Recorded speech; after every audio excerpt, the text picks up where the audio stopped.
Election టైంలో మనము నిరుద్యోగులు లేకుంటే కాంగ్రెస్ గవర్నమెంట్ లేదు.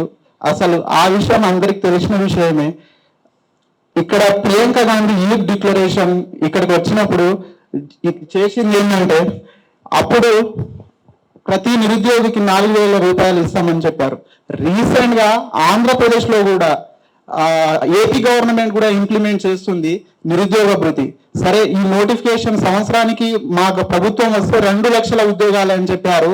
2 లక్షల ఉద్యోగాలు కాదు కదా, అసలు దాదాపు 10,000 కూడా నింపలేదు మన గవర్నమెంట్ లో. పాత బీఆర్ఎస్ గవర్నమెంట్ నోటిఫికేషన్ కలిపే 60,000 అయిందని సీఎం ప్రతి సభలో చెప్తున్నారు. కానీ కరెక్ట్ గా చెప్పాలంటే 10,000 నోటిఫికేషన్ కూడా రాలేదు.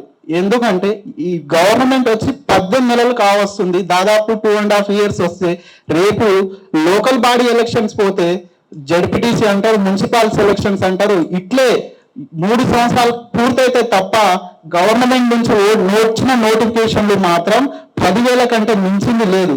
అదే పాత గవర్నమెంట్ బీఆర్ఎస్ ఉన్న వేసిన నోటిఫికేషన్లే ఆ నోటిఫికేషన్ నింపి 60,000 అంటారు తప్ప 60,000 ఎక్కడ లేదు.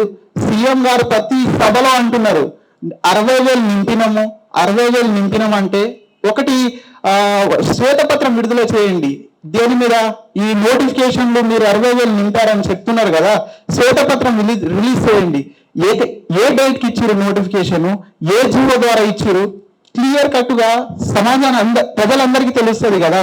అసలు 60,000 ఇయ్యలేదు, అది పచ్చి అబద్ధము, నిరుద్యోగులను మోసం చేయడం తప్ప ఇంకొకటి కాదని నేను ఈ సభ ద్వారా మీకు తెలియజేస్తున్నా.